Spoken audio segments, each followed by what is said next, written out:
এই শুয়ে শুয়ে ঘুম আসছে না, তিনি আল্লাহর কাছে দোয়া করতে পারেন তার নিজের জন্য, অন্যদের জন্য, জীবিতদের জন্য, মৃতদের জন্য আল্লাহর সাথে কথা বলতে পারেন। দোয়া হলো আল্লাহর সাথে কথা বলার সুযোগ। ভাইরা আমার, এই সুযোগটা আজ আমরা অনেকেই হাতছাড়া করি। ইমানদারের সবচেয়ে বড় অস্ত্রটা আজ অব্যবহৃত থেকে যায়, আমরা ব্যবহার করি না, সেটা হলো দোয়া আল্লাহর কাছে। দোয়া করবো তো ইনশাল্লাহ সব সময়।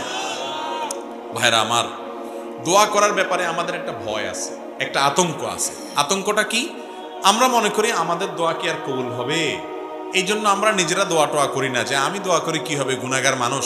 হুজুরে 20, 50, 100, 200, 500, 1000 টাকা দিলে হুজুর দোয়ার মায়ের পেজগুলো ভালো জানেন, কত সুন্দর ছন্দের তাল মিলায়া মিলায়া সুর দিয়া দিয়া, হ্যাঁ, কবিতার সাথে আপনার সুন্দর করে গোছায়া গোছায়া হুজুর দোয়া করেন। আমি তো এত মায়ের পেজ দিয়ে দোয়া করতে জানি না। এই কারণে আমাদের অনেক ভাই বোন নিজেরা আল্লাহর কাছে দোয়া করা থেকে মাহরুম থাকেন, বঞ্চিত থাকেন। ঠিক না বে ঠিক? ভাইরা আমার, আল্লাহ তাআলার কাছে দোয়া কবুলের জন্য খুব মায়ের পেজ দিয়ে, খুব আপনার সুন্দর গোছানো ভাষা দিয়ে, খুব আবেগ সৃষ্টি হয় সেরকম সুরের তালে তালে, ছন্দের তালে তালে দোয়া করতে হবে, এমন কোন শর্ত কোরআন হাদিসের কোথাও বলা হয় নাই। দোয়া কবুলের জন্য মূল যে বিষয়টা লাগবে সেটা কি? নবী করিম সাল্লাল্লাহু আলাইহি সাল্লাম বলেছেন, লা ইয়াজালু ইউস্তাজাবু লিল আবদ,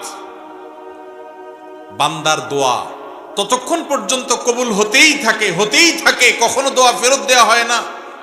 মা লাম ইয়াদউ বিইসমিন আও কাতিআতি রাহমিন, যদি কোনো পাপের দোয়া না করে, অন্যায় কাজের জন্য দোয়া করে, আল্লাহ আমি যেন এই আকামটা করতে পারি তৌফিক দান করো, এরকম যদি দোয়া না করে, আর আত্মীয়তার বন্ধন ছিন্ন করার জন্য দোয়া যেন না করে, আল্লাহ অমুকের চেহারা যেন আমি আর না দেখি, তার সাথে আমার কোনো সম্পর্ক যেন না থাকে, আত্মীয় স্বজনের সাথে এরকম সম্পর্ক ছিন্ন হওয়ার মতো খারাপ দোয়া যদি না করে, পাপের কোনো অপরাধ কাজের জন্য আল্লাহর কাছে যদি দোয়া করার স্পর্ধা না দেখায়, আত্মীয়তার সম্পর্ক ছিন্ন করার যদি দোয়া না করে, এবং তাড়াহুড়ো যদি না করে, এই 3 কাজ যদি করে, বান্দার দোয়া আল্লাহ অবশ্যই কবুল করেন।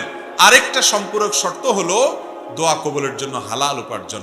যার উপার্জন হালাল, যার দেহ গঠিত হয়েছে হালাল খাদ্য দ্বারায়, আল্লাহ তাআলা তার দোয়া ফেরত দেন না। আপনি দোয়া করতে চান, হালাল উপার্জনটার দিকে খেয়াল রাখেন। দোয়ার শুরুতে আল্লাহর প্রশংসা করেন, নবী করিম সাল্লাল্লাহু আলাইহি ওয়াসাল্লামের প্রতি দুরূদ প্রেরণ করেন, আল্লাহ আপনি তার প্রতি রহম করেন, এভাবে দোয়া করেন। এরপরে যত বৈধ চাওয়া আছে সেগুলো পেশ করেন।